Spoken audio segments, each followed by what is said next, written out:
रखते हैं तो मैं अनुरोध करता हूं। एक बार तालियां आप लोग बना के आपके साथ दीजिए। बहुत बड़ी फिल्म होती तो उसका विज्ञापन भी बहुत बड़ा होता है, लेकिन ये यहाँ कोई विज्ञापन नहीं है, ना कोई फिल्म है, बल्कि जो यहाँ पर आमंत्रित हुए हैं आदरणीय हैदरनाथ दीक्षित जी, उनके अंदर अपनापन एक बार चाहता हूँ जोरदार तालियों से स्वागत करें।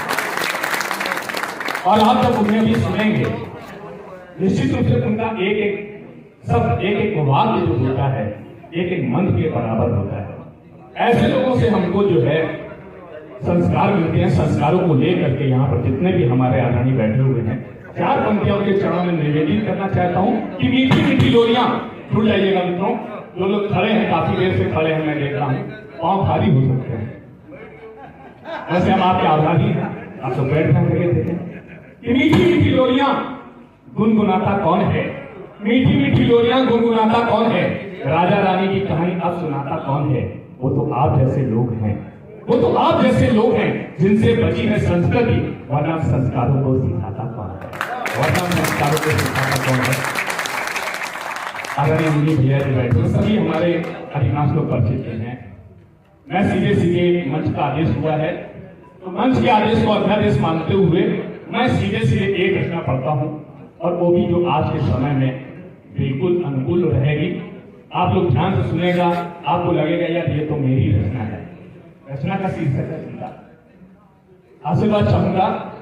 पिता क्या होता है, सबसे पहले चार पंक्तियां कुछ अपने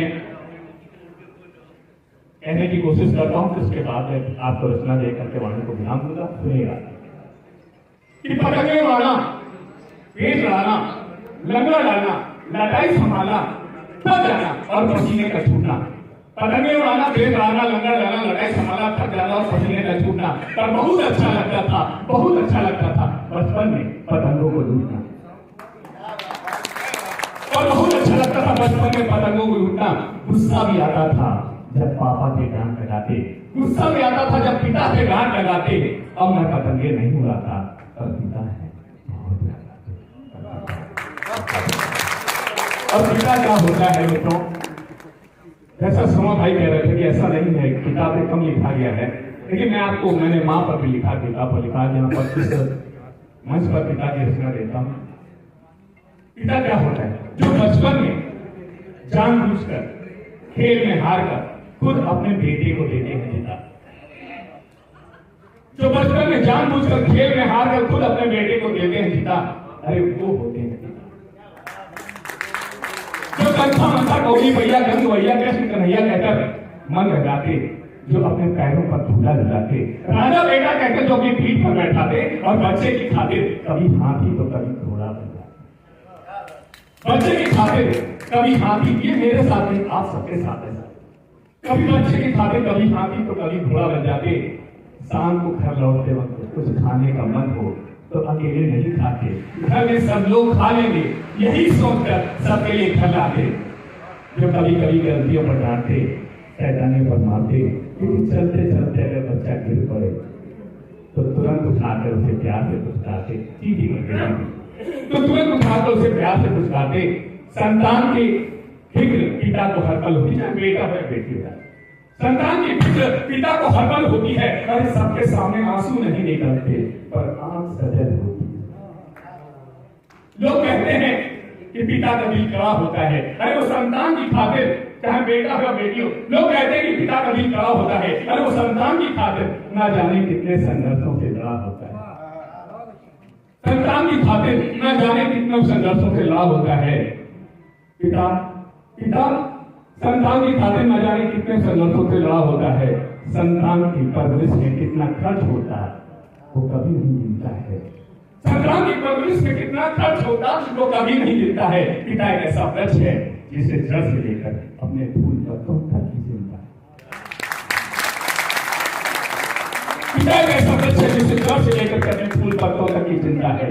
पिता एक ऐसा छाता है जो जीवन के मौसम में गम की बारिश से हमको बचाता है, जो जीवन के मौसम में गम की बारिश से हमको बचाता है। संतान के भविष्य की चिंता पिता के दिल में बसी होती है।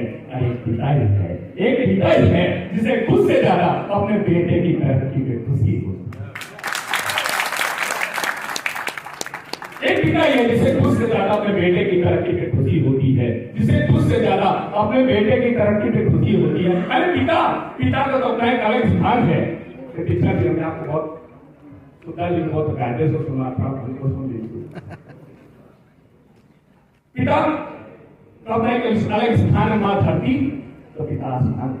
पिता का तो अपना एक अलग स्थान है, माँ धरती तो पिता आसमान है। अरे पिता तो वरदानों का वरदान है और सही मायने में पिता ही भगवान।